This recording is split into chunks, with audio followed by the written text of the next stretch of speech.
Right, do we still remember how to do this? Welcome back to the Europeans, the podcast about the messy, but ultimately lovable continent that we call home. This is Katie in Paris, a city whose Olympic summer glow has decidedly worn off and where the chaos of politics has returned. And I'm talking across the internet to my friend in Amsterdam. Hello, Dominic. Hi, Katie. Missed you. Missed you too. How are you doing? Yeah, I'm fine. I'm really happy the podcast is back because, I need it. My addiction to US politics has kind of come back with a vengeance for obvious reasons.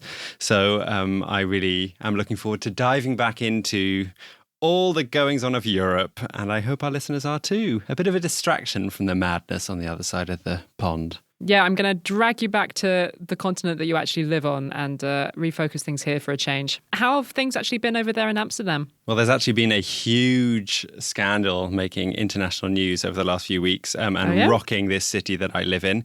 The municipality have brought in new regulations that limits the number of plant pots that people can have in front of their house in the rather cramped city centre. Do you know what? As a regular visitor to Amsterdam, I can see why they would be regulating on this. It is very cramped on your pavements over there. It is, but are plant pots the first thing to get rid of? I mean, mainly it's bikes, right? Parked illegally. Yeah, but we can't get rid of those. No. It's a city of bicycles, isn't it? Anyway, it's the talk of the town, and we are yet to see how tough the city are going to enforce these new rules, because there's quite a lot of resistance. I wouldn't be surprised if Amsterdammers took to the streets with their plant pot protests. Are you actually doing your bit to rein this problem in? How bad is your plant pot situation? I've actually only got 2 plant pots outside my house, which I think is the new legal limit. So I'm okay. Very restrained, very demure, as the kids are saying on TikTok at the moment. Very mindful. Very mindful. What have we actually got coming up on the show this week, Dominic? Well, we thought we'd kick off this season by taking a kind of broad look at where Europe is right now. There's been a lot happening over the summer months whilst we've been away. So we decided to invite the multi-Emmy award-winning journalist turned analyst and new editor-in-chief of Strategic Europe, Rym Momtaz, onto the show to talk us through the state of play in Europe right now. That's coming up later on in the show. But first, as always, Katie and I will look at who's been having a good week and who's been having a bad week in Europe.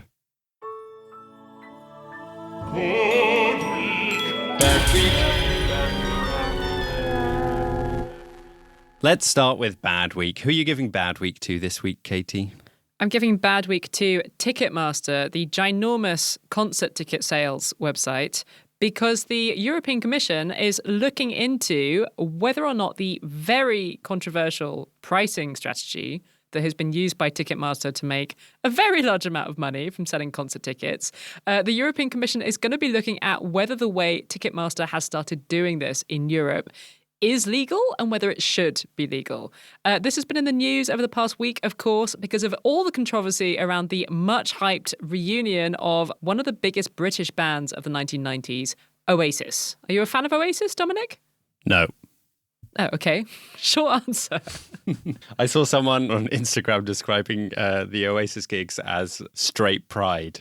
It is sort of aggressively heterosexual. Anyway, if you're not an Oasis fan, this whole controversy over these ticket prices may well have passed you by, so I'll just fill you in briefly. Liam and Noel Gallagher, the singer and guitarist from Oasis, brothers with a famously tempestuous relationship.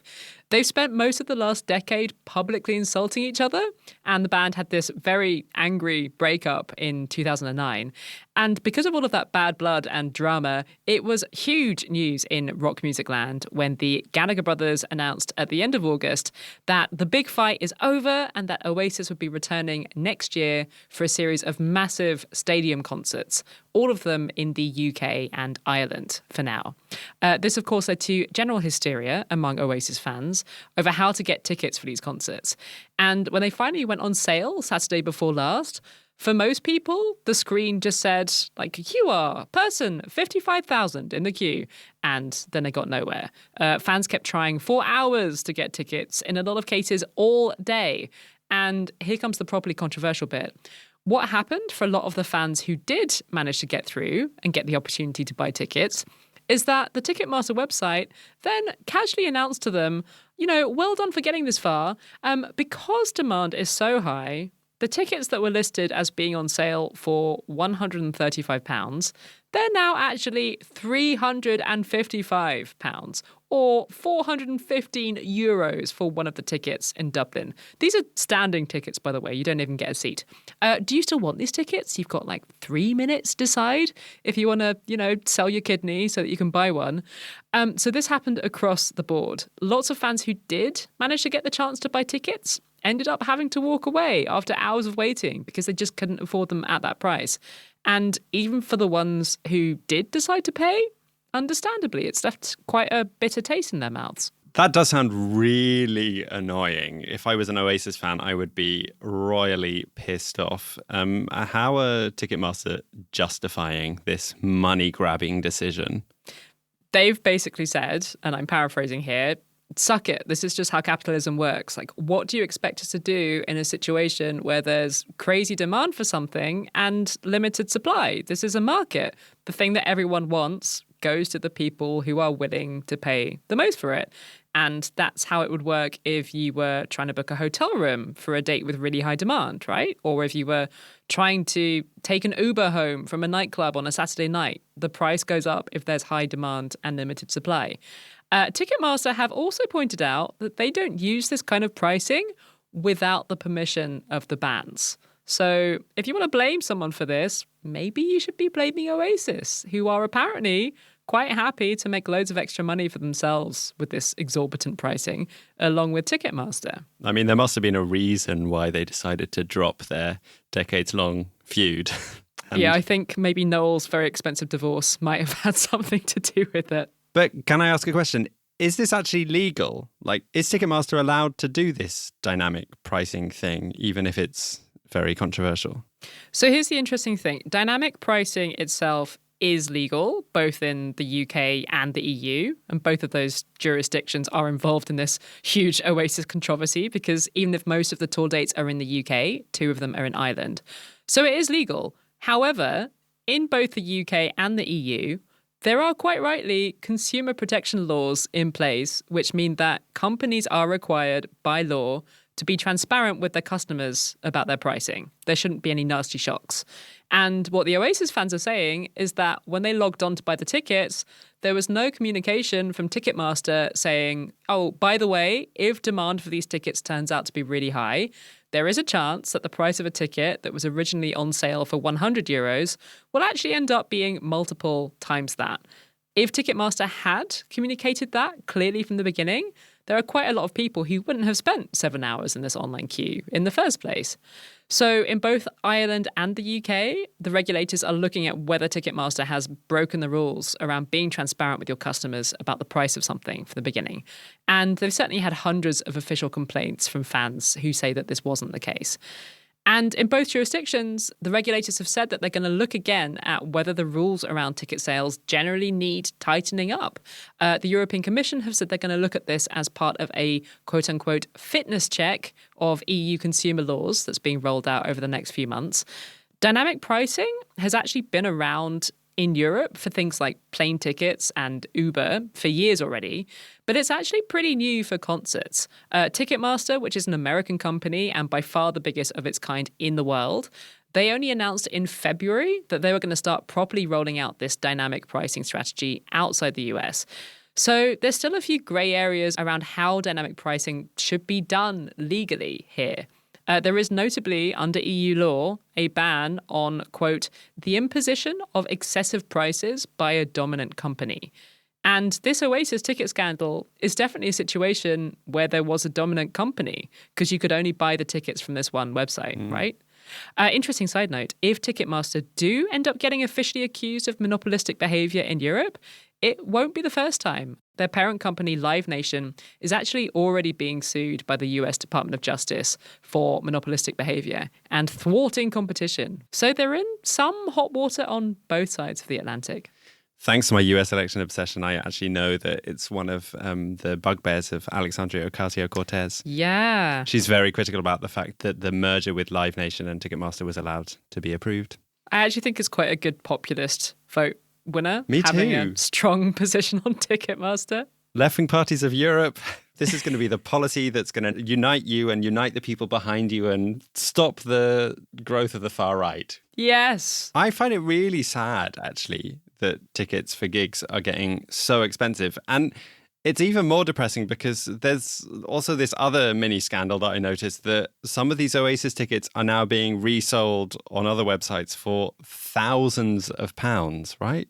Yeah, and that's an area where the UK regulators really do need to catch up because there is so much murky stuff happening in this ticket market. There are these ticketing touts who use all kinds of clever and illegal internet bots to hoover up lots of tickets for really in-demand events. You can already find Oasis tickets indeed online on resale websites for like £3,000 each. And in the UK, that's not actually illegal. It does seem to be a lot harder for touts to make money out of scooping up loads of tickets and then reselling them for grotesque prices in a lot of continental Europe. I noticed thanks to a Taylor Swift subreddit that had very detailed information about Tay-Tay's tour dates. And it was listing all of these resale websites for Italy, Germany, Switzerland, Austria. And certainly all of those websites had price caps. So you're not allowed to sell a ticket that you've bought on one of those websites at more than like 10% higher than the price that you originally paid for it, or in some cases 25%. The new Labour government in the UK has said that it's going to crack down on these outrageous resale practices. And arguably, those practices are doing at least as much as evil Ticketmaster and their dynamic pricing to keep poor people out of concerts. So, yeah, that feels like it can only be a good thing. But yeah, going back to the dynamic pricing thing, it is an interesting one because you could argue that allocating the tickets to the people who are willing to pay the most for them is fair, right? Like there is a limited supply and we have to have some way of deciding who gets them. But then again, like when it comes to culture, should we really let the market fully decide that? Like if we are going to do that, then we're in a situation where concerts are going to be full of middle class and rich people who've been comfortably able to afford these extremely expensive tickets. And also maybe a handful of mega fans who've nearly bankrupted themselves in order to go. Well, exactly. You can't say that's fair, Katie. I wasn't trying to suggest that I'm going all neocon when it comes to ticket prices and saying it's fair. I mean, there's a part of me that's vaguely sympathetic with the musicians because it does feel like all of this craziness around tickets for these big stadium tours these days, like Oasis, Taylor Swift, Beyonce, it is kind of indicative of all of the wider stuff that's gone wrong in the music industry. Like the reason they are trying to squeeze so much cash out of us is that musicians make so much less money from streaming than they used to do selling records. But on the other hand, it doesn't feel very rock and roll that Oasis were okay with this. And actually, it's worth noting that quite a few artists are now refusing to allow dynamic pricing for their concerts because it just makes them look really greedy and money grabbing. Both Taylor Swift and Ed Sheeran have refused to allow it for recent tours. Quite right too, because there are problems with the music industry and loads of musicians and producers and engineers are really struggling. But Taylor Swift, Beyonce, Ed Sheeran, and I think the Oasis brothers are not the people who are really struggling. And people that really need to make money that aren't getting the revenues they used to get from records aren't the ones who are going to be able to do dynamic pricing. I do wonder if there's like a fairer way of deciding who gets the tickets for these things than the like brutality of the capitalist market. Like maybe the bigger fan you are of someone, the easier it should be for you to get a ticket. But I don't know how we'd actually do that. Like maybe you'd have to have a quiz to get on the website of like really obscure questions about Oasis. Or it could be based on who is in like the top 0.01% of listeners on Spotify. Yes, love that. Okay, good. Let's legislate it. Who's had a good week?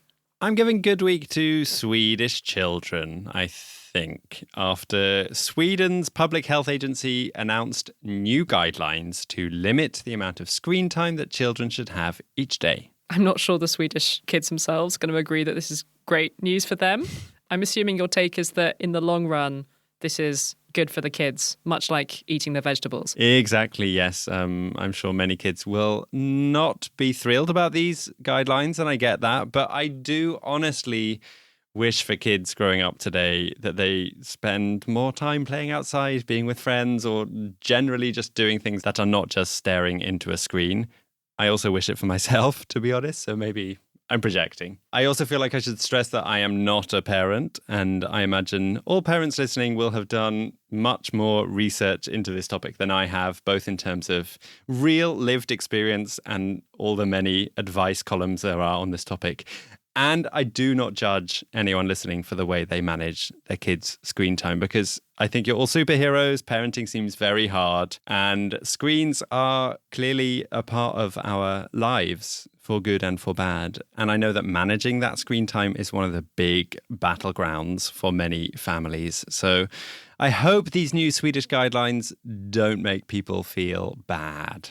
Yeah, I mean, my kid is 1 year old. He doesn't watch TV yet, although he does understand that mummy's telephone is very precious and important to her. Classic. But like, I can already foresee these situations where it is going to feel extremely useful to be able to occasionally use the TV or a tablet to keep him entertained for a minute so that I can actually get some stuff done.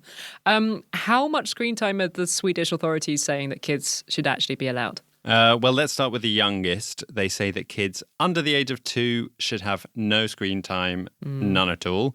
Kids aged 2 to 5 should have a maximum of 1 hour per day, and kids aged 6 to 12 are allowed to look at screens for 2 hours. There are also guidelines for teenagers. They can use screens for up to 3 hours per day. How far away is that from the current reality of how much time Swedish kids actually spend using screens? Well, I don't have the stats for all the age groups, but I did see a statistic that the average Swedish 17 or 18-year-old spends more than 7 hours a day on a screen, and that's not including schoolwork that might include screens. 7? That's like all of the waking hours. Yeah, I don't know how they manage it. I guess they don't sleep so much, which is one of the problems. Yikes, that's actually quite disturbing. Do the authorities actually give any practical advice for how parents can stop kids from wanting to look at screens? Because, you know, it's not easy in the modern world to keep kids away from the allure of the screen. Yeah, well, one of the things they advise is that parents set an example to their kids by only using their phone when they're in front of their kids for practical things. So looking up a recipe, booking a ticket for Oasis? Booking a ticket for Oasis or something all day long, checking the opening hours of a shop, and that parents can then make it clear that that is why they are using their phone as a practical thing as opposed to a machine that they are using to help pass the time. I appreciate for fellow phone addicts, this might be easier said than done. They also say that if you have like multiple kids and one of them is under 2, but the older siblings are watching screens and the younger kid wants to look, then they understand that sometimes that happens. And the best thing is that an adult watches along and tries to discuss and explain the content in a way that both the older and the younger child can understand. Mm-hmm. But that sounds really hard. As I said, parents are superheroes. But yes, these guidelines aren't just there to police parents. They also contain practical advice for parents and to teenagers. Using timers is a big tip they mention as well. And I should say that these guidelines have also received some criticism. I saw in the New York Times that a professor of human behavior and technology from Oxford University was quoted as saying that there's a risk that these rules can increase the possibility of shame in parents, and that there's also a flaw in the guidelines that they're mostly focusing on raw hours of screen time when there also needs to be attention paid to what types of activities a child is looking at on a screen.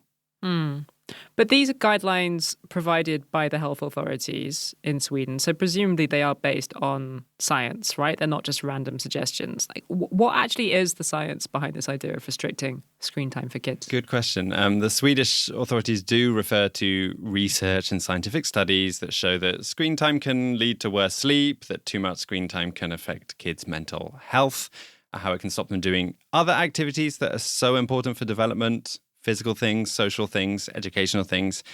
And with the under 2s, they say that babies' eyes and cognitive abilities are not developed enough to be able to process what they see on a screen.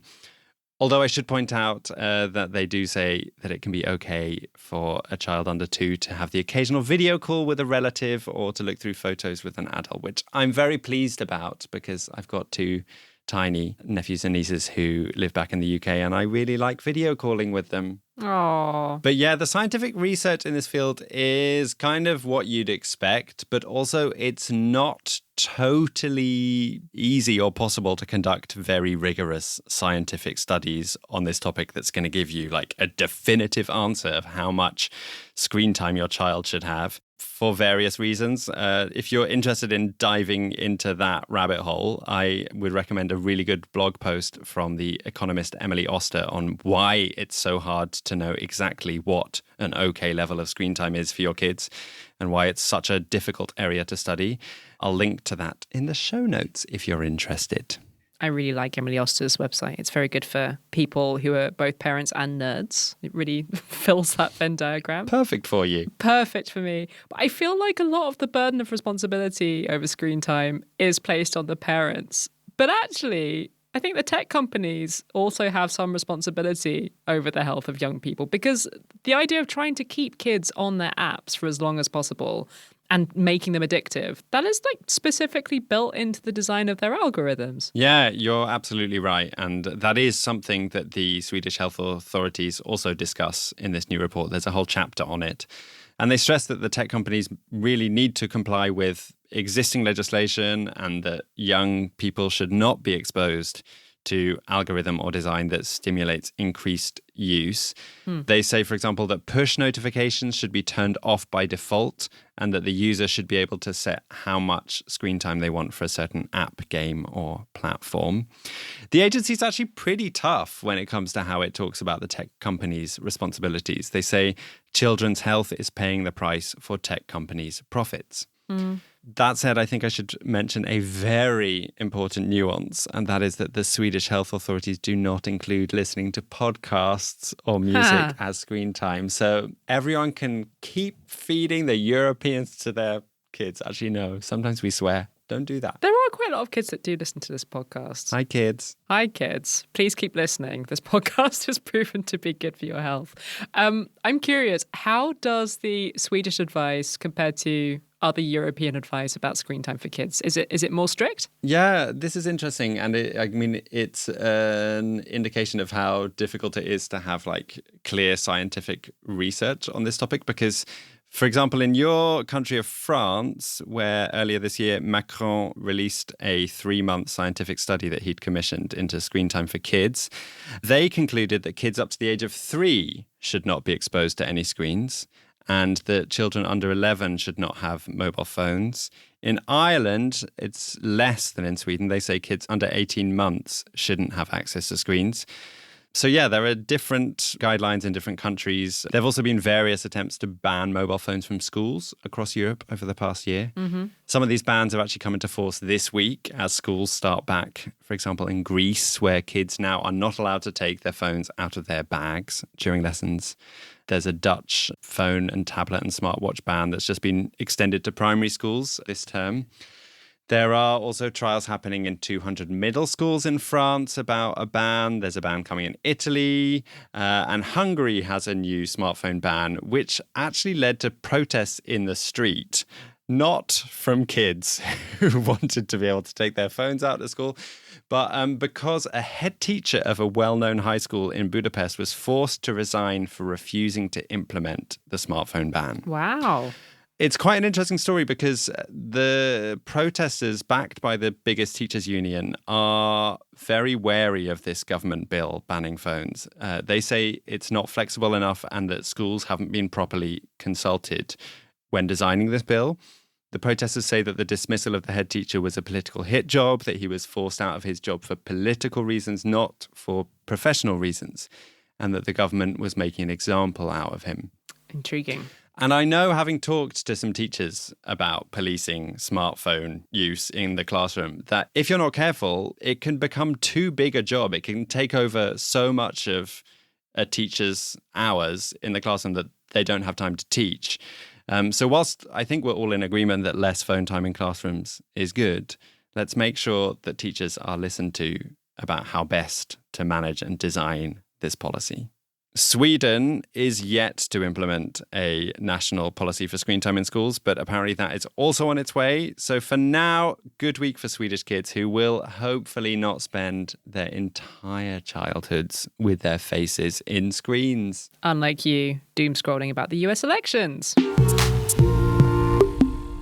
We've been getting some really nice feedback about the Q&A episode that we recorded in Warsaw just before our summer break, which gave a little sneak peek into how we make this podcast. And more than ever, I think that episode managed to communicate just how much financial precarity this podcast operates in. And frankly, how good it is given the tiny budget that we operate on compared to big M media outlets. And the response to talking about all of this, I'm pleased to say, was that a load of listeners signed up to support the show over the holidays. So we were very moved and very grateful for your generosity. Thank you so much, everyone. The downside, Dominic, is that we have a very, very long list of people to give shout outs to this week. And since you've been practicing your operatic breath control all summer in your rehearsals, I thought maybe you'd like to do the honours. Okay, I'll see if I can do it all in one breath. Many thanks to Fabienne, Madison, Mary, Claire, Miriam, Andrea, Thorsten, Lon McGregor, Ezekiel, Andreas, Urian, Timo, Cornelia, Gwen, Beachlove, Nina, Emily, Andrew, Lisa, Oliver, Carolyn, Russ, Katrina, Anya, and thanks also to Tina for increasing, and I still have breath left over. That is so impressive. You can join these lovely people by heading to patreon.com/Europeans podcast and donate as little as €3 a month. We are so grateful to anyone who does that. And we do not have dynamic pricing. Maybe we should.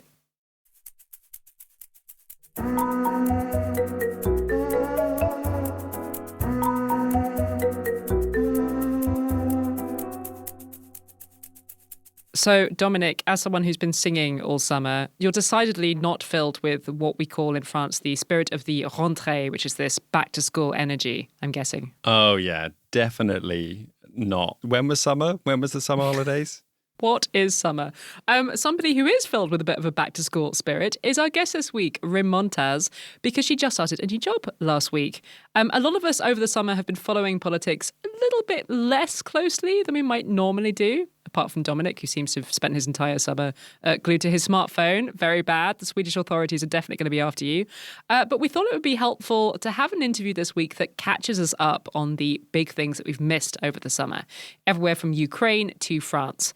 And Rym seemed like the ideal person to do that with, given that her new job is as editor-in-chief of the Strategic Europe blog. Strategic Europe is a really good source of smart analysis about where Europe is headed. It's run by the think tank Carnegie Europe, and we were very intrigued to hear where Rym thinks this content is headed as we return from the summer break.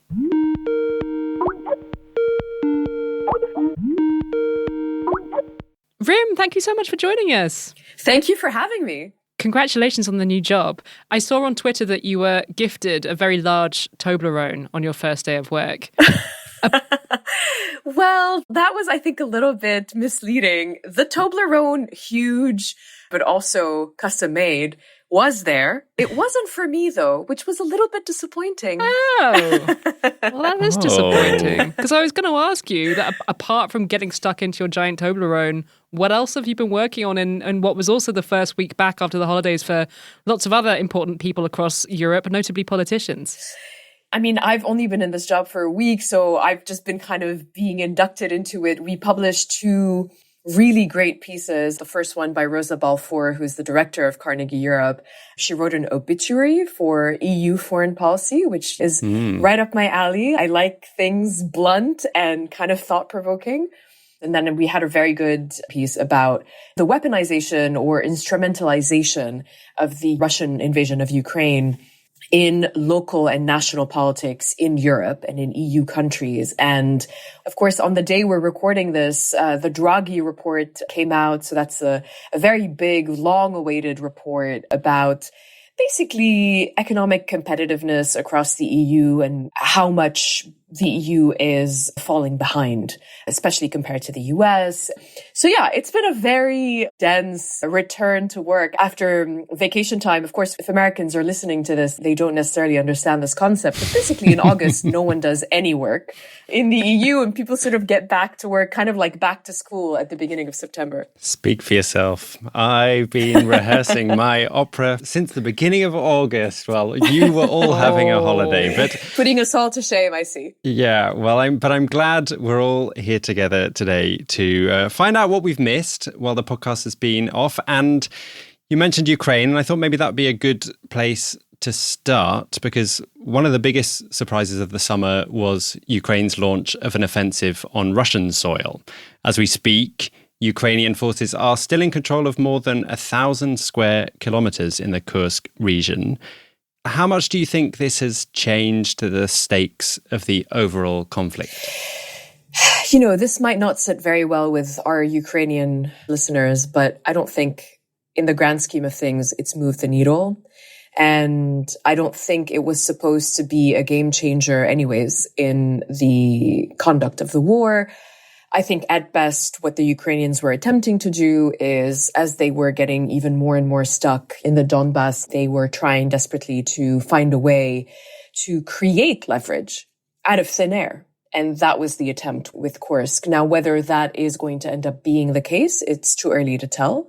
It's definitely a very tall order and a big challenge they're up against, because obviously, they have no desire to occupy Kursk or any part of Russia in any sort of long-term way, but they need to be able to hold on to it in a way that is strategic for it to become leverage that they can use in whatever possible negotiations may start with the Russians at some point in order to end this war.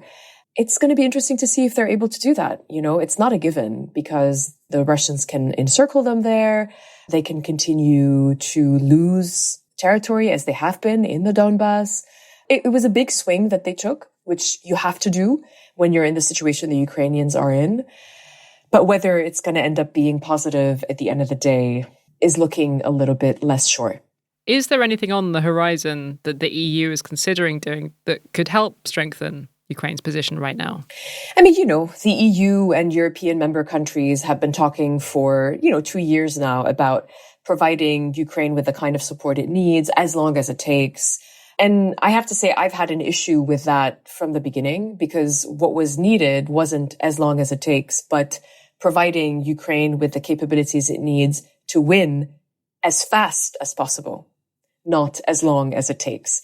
As fast as possible, because that means, limiting as much as possible the human cost for Ukraine, the territorial cost for Ukraine, but also, and I'm sorry to speak in these terms, the economic cost for the Europeans who are supporting the Ukrainians. So that being said, what the Europeans can do and what they're working on is to increase their industrial capabilities in order to continue being able to provide Ukraine with the weapons it needs at the cadence and at the rhythm it needs to make a difference on the battlefield. I have to say, it's a very, very big challenge for the European countries because of the deindustrialization that has already happened and that it happened over decades, that you can't just reverse, even with all of the good political will that can exist in just 2 years. So there's actual physical structural challenges that are very hard to overcome. So yeah, the challenges are quite big just in terms of what they can do concretely. Now, of course, they are continuing to provide diplomatic support and political support. But, in a war, what matters is how many inches of territory are you able to recover? How many troops are you able to mobilize? What kind of weapons are you able to use in order to have a real impact and make real damage against your adversary? And on all of these levels, Ukraine is at a disadvantage right now.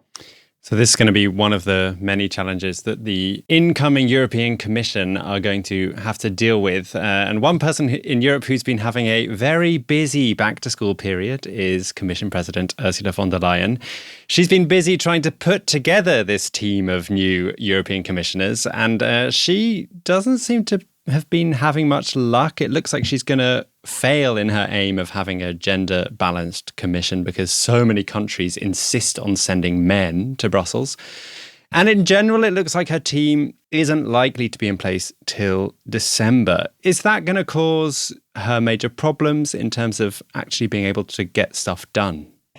Listen, 1st of December, 1st of November, it really doesn't make that much of a difference, at least from where I stand. I know that obviously time is of the essence and the EU is having to deal with a lot of very urgent issues. But let's be real here. I mean, I don't think a month makes much of a difference when it comes to like the EU timeframes in general. I think the more important thing is to get the right people into the right portfolios and also delimit the portfolios the right way to avoid clashes among commissioners and to make sure that we have a commission that is as effective as it needs to be given the generational challenges that the EU is up against, whether it's economic growth, reindustrialization, and increasing industrial capabilities, the issue of pooling defense capabilities and resources. All of these things are truly very important and transformational. So let's get the right people into the right jobs, and it's fine even if it's a month later. One place on earth where a month really does make a lot of difference is in the war in Gaza. And one of the things that people are going to be watching over the next few weeks is to see if there's any change on the EU's position in the war on Gaza and whether it might take a stronger position against Israel, which is something the Palestinian ambassador to the EU has certainly been urging again over the past week or so, 11 months into this war in which over 40,000 Palestinians have now been killed. Do you see that as at all likely that the EU will change its stance and place more pressure on Israel? No, I really don't think that's going to happen. I mean, I don't want to be sort of a Debbie Downer here. I think that the divisions that exist among EU countries are very structural and very historic. And Germany or Austria are not going to get closer to the position of Spain or Ireland and vice versa. They're really polar opposite. And I think it's going to be very hard for them to sort of come to an agreement that isn't just on the, smallest common policy possible. So they're going to agree on imposing some sort of sanctions that will take a long time to have an effect. And sanctions are important, of course, but they don't stop wars and they don't change the course of wars, basically. The EU actually has a huge lever in its hand, which is the fact that the EU is Israel's first and biggest trade partner. So were the EU and the EU member states able to agree on a common stance and on how to use the leverage that they do have, which is the trade relationship, then that would actually give the Europeans a real role in trying to shape the conduct of this war, the outcome of this war, how this war ends. But they are so far apart amongst themselves, the member states, that I really think it's very unlikely for them to agree enough to be able to have such an impact. When we went off on our summer break, it was looking increasingly likely that Donald Trump was going to be re-elected to the White House. And that was one of the other big surprises that we've missed, Kamala Harris's arrival as the Democratic candidate. It seems pretty obvious who most European leaders would rather work with for the next 4 years. But how do you think these European leaders are going to approach this election in the US, given that it's still very uncertain who's going to emerge victorious? Can I disagree slightly with the premise of your question and just say that... Go for it. I actually think it's less obvious who at least some European leaders would rather work with. I think some European leaders may actually prefer Donald Trump. And that may be counterintuitive to some because some European countries have had a bad experience with Democrats and have had a bad experience with the Biden administration. Can you name names? I think the relationship between the Baltic states and the US hasn't been great. I think the relationship between the US and France hasn't been great. There's been some real issues there. And some countries like Poland, for example, feel like they have a strong enough bilateral relationship and personal relationship with Trump where they could benefit a lot if he was back in power. I think a part of the European countries and leaders understand that regardless of who is in the White House, there is a fundamental bipartisan change in the way the US policy world wants the transatlantic relationship to continue working, meaning they are still committed to Europe. They are still committed to Europe's security, but they also don't want to or can't maintain the level of and the depth of commitment by US, whether it's military or actual military capabilities, so troops and capabilities in Europe because they feel like the real generational strategic challenge is China, and they need to turn their attention to that. And there is truly bipartisan agreement on that. How they do it and how they express it obviously changes, whether it's MAGA, Trump world, or whether it's Harris or Biden. But fundamentally, the position isn't that different.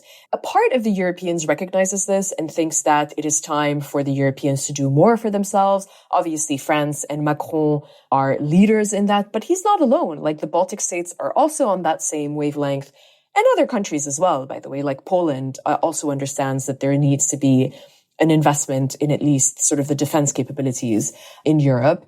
My view is Europeans really need to understand that there has been this shift. It doesn't mean that the transatlantic relationship is about to disintegrate. It just means that its terms need to be renegotiated. They need to evolve in order to take into consideration the changes that are being imposed by the evolving global strategic context. And some European leaders are more open to that, and others are dragging their feet.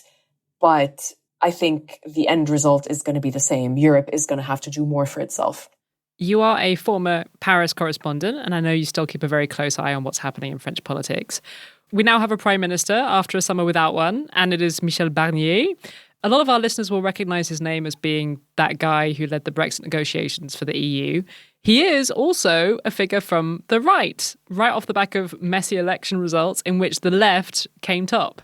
What do you make of Emmanuel Macron's decision to appoint him?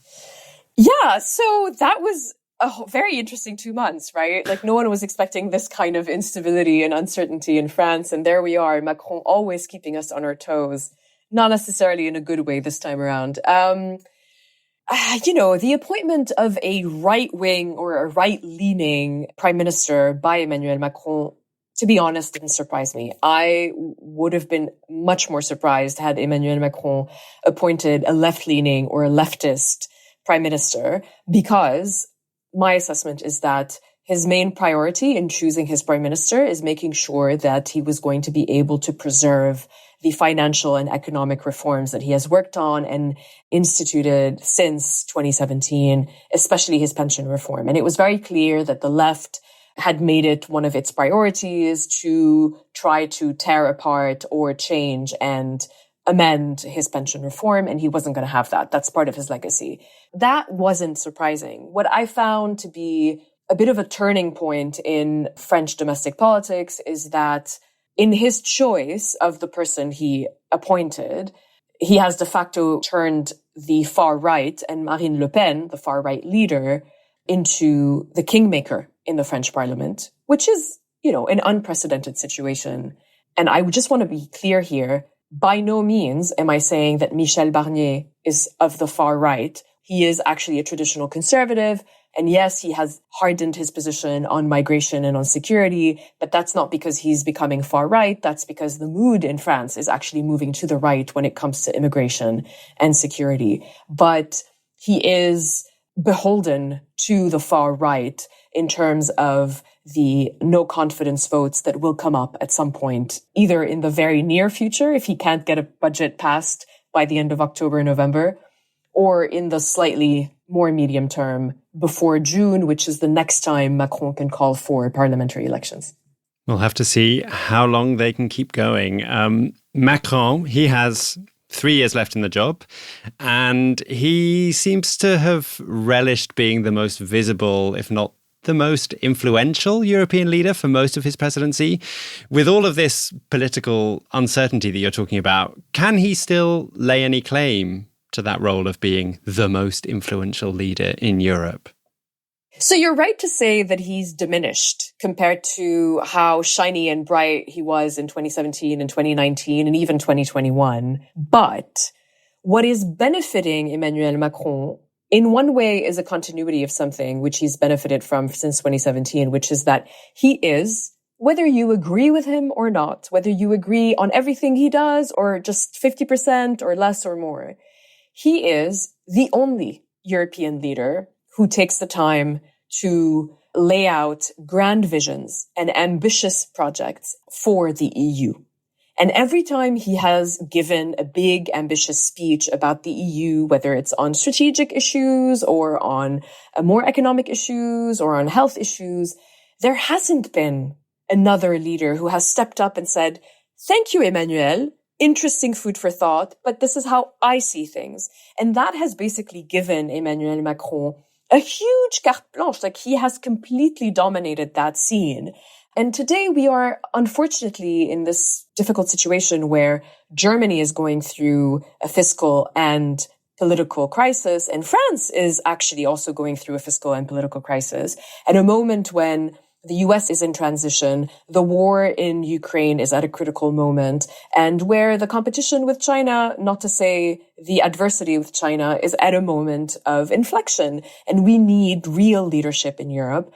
And you look around, and even a diminished Macron remains the best offer out there.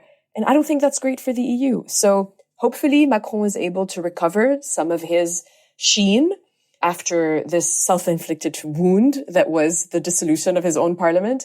And hopefully other leaders can also, at the EU level, step up and give him a run for his money. Yeah, isn't someone like Donald Tusk quite well placed to kind of take some of this space up, or even Pedro Sanchez?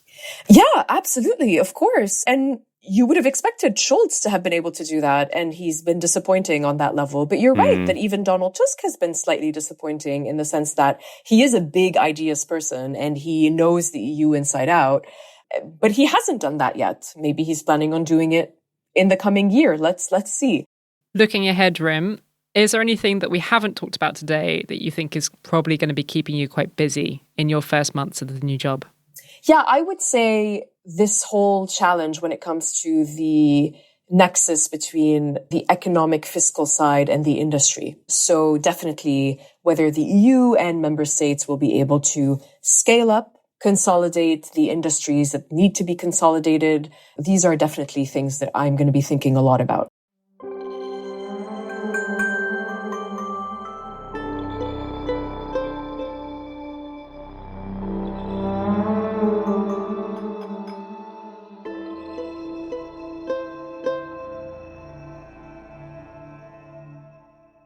That was such a good back-to-school interview. Like, I wouldn't say I necessarily feel more hopeful about the state of Europe as we return from the break after speaking to Rym, but I do feel like I understand the challenges a lot better. Yeah, I feel very well caught up now.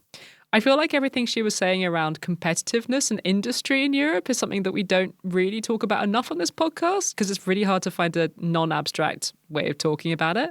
But I would like to find a way of doing that.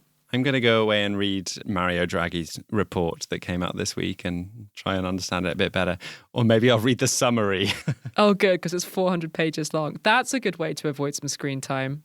Thank you so much to Rym for joining us. Rym is one of the people worth sticking around on Twitter for. You can find her there tweeting very good analysis about Europe and the Middle East at Rym Momtaz. And you will, of course, find a link to the Strategic Europe blog in the show notes.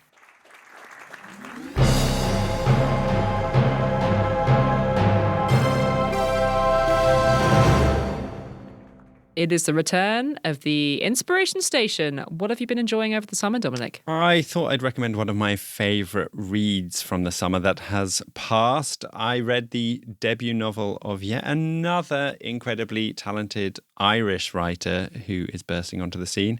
I don't know what they put in their water, but that country just keeps churning out amazing writers. The book I read and want to recommend is called Evenings and Weekends, and it's by Oisín McKenna, a writer with a background as a spoken word artist. And you can really feel that spoken word background in his beautiful prose. The book is set over a weekend in London and is a gripping but also quite realistic portrait of a group of friends in their 30s who are being priced out of London. Most of the characters are in some kind of pivot point in their lives, having to make the decision maybe to move out of the city or thinking about children, or in some cases grappling with sexuality that they've repressed for a long time. I really gobbled this book up. It was such a page turner. I haven't had that in a while where I'm just like wanting to read it all the time. So I really recommend it if you feel like extending that brat summer feeling and reading this summery book set over a heatwave weekend in London in 2019. 2019. It just came out a few months ago, so it should be in all good bookstores where you are. I love the sound of this. I can't wait to read it. What have you been enjoying, Katie? I have a confession to make. I spent quite a lot of the summer watching Shogun, which is sort of a TV show about Portugal's questionable activities in 17th century Japan. But let's face it, it is a TV show about Japan. So it definitely doesn't count as a European recommendation. And as such, I have turned to our amazing listeners to ask what European things they have been enjoying reading or watching or listening to over the summer. And people sent in loads of good things, some of which I'll be sharing with you over the next few weeks. But I'm going to kick it off with a recommendation from Marek, and it is Berlin, which is a collection of fictional stories that take place in Berlin, but also in Latvia, where its author Andris Kuprišs is from. And they're about all sorts of people grappling with all sorts of things. Some of them are sad, some of them are absurd. I really like short stories, and this was a very nice reminder from Marek that they exist as a format. He read them in German, but they have also been translated into English by Ian Gwynn. So I'll post a link to that version in English so that you can check it out.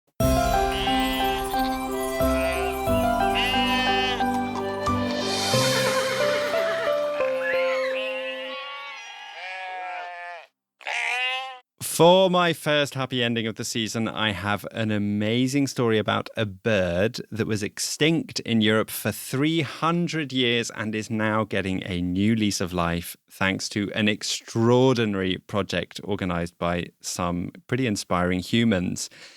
The northern bald ibis, a striking-looking bird with a bold red face and a long curved red beak, was hunted to extinction over 300 years ago, and it only survived in Europe in captivity in zoos. But a German biologist, Johannes Fritz, has been working hard to change that, to release the ibis out into the wild again. The only problem is, because they have only been living in captivity for so long, they've lost the tradition of their migratory routes that they need in order to survive in the wild. They would normally spend the summer in Austria and fly about 3,000 kilometers down to Andalusia in the south of Spain so they could be warmer over winter. Like many Austrians making that sort of migratory route. And many Dutch people as well, actually. So Johannes Fritz wanted to teach them their migratory routes again. And guess how he's doing it? Putting them on EasyJet flights? Yes. No, he has his own version of an EasyJet flight. He has an ultra-light aircraft. It kind of looks like a little metal frame of a small car with a big propeller at the back. And he is flying this long route over many weeks. And the birds are following. Wow. This is like that kids' film. Is it called Fly Away Home? About that guy that was in that big sort of fake goose contraption? Yeah, I think he was actually inspired by the real person who is behind that project, I think, which is in Canada, right? Yes, it was in Canada. And the thing that really makes me melt about this amazing project is that you have Johannes flying the plane, and in the back seat, facing the birds on these flights, is one of two foster parents to the birds, sitting there with a loudspeaker, shouting encouraging words to the birds so that they follow. In German, of course. What a surreal sight. Kommen Sie, this way. Love it. And the foster parents have built up trust of these birds by spending 8 months caring for them before embarking on this journey. The birds apparently essentially think that the two humans are their parents. They've been fed by them, they've been brought up by them, the humans clean them and clean their nests. And apparently the foster parents really gain the trust of these birds. And even years later, the birds recognize their foster parents and greet them with this like special bow, spreading their hair and making a special like chirp noise. And their hair is fantastic. I've just been Googling them. For a bird with a very ugly name, the northern bald ibis, they're actually quite handsome. They are very charming. And so is this project. And it's amazing that these birds will become fully independent once they reach their wintering ground. And hopefully this long-lost social tradition of migrating can now be passed down to future generations of northern bald ibises. Ibis. What do you think the plural of ibis is? I'm sure there's a European bird expert who can write in and tell us. Yes, please do. We're at Europeans Pod on Twitter. The birds and their foster parents have actually made it as far as northern Spain so far, but they still have quite a way to go to get down to Andalusia. It's a bit of a slow journey. If you want to use up your precious screen time following their journey, I think there are much worse places to be than checking out their Instagram account at Waldrap Team. I'll put that in the show notes if you don't know how that's spelt, where there's also a link to a map where you can see how far they've got each day. This is such a nice project. It is so lovely. Imagine deciding to dedicate your life to helping birds learn a migratory route. What a fulfilling life. Before we go, do you remember a couple of months back we interviewed Hilda Sandvik from the podcast Norsken, Svensken or Dansken, which is that podcast with one Norwegian host, one Swedish and one Danish host, all speaking their own languages? Yeah, that's when I was on holiday in Scotland many months ago. Many moons ago. And Hilda said she thought the same idea would work really well in a podcast about the United Kingdom with one co-host from England, Scotland, Wales and Northern Ireland. And I had a look and I couldn't actually find a podcast that matched that description, very surprisingly. Anyway, a listener has got in touch expressing an interest in being the Scottish co-host of such a podcast. All Katrina needs is an English person, a Welsh person, and a Northern Irish person. So I'm issuing a call out on her behalf. If you are English, Welsh, or Northern Irish and would be potentially interested in making this podcast with Katrina, send us an email and we'll put you in touch with her. Wouldn't it be nice if we played a role in birthing another podcast? Our second child. Our second child. Well, that's all we've got time for this week. We'll be back next Thursday. And in the meantime, you can catch us on Instagram at Europeans Podcast or Twitter at Europeans Pod. Or where are we still? Mastodon. Mastodon's surprisingly nice compared to the other ones. Okay, you can find us on Mastodon as well. I've never been there though. Come join us, Dominic. It's nice. I'll consider it. Have a good week, everyone. Bye.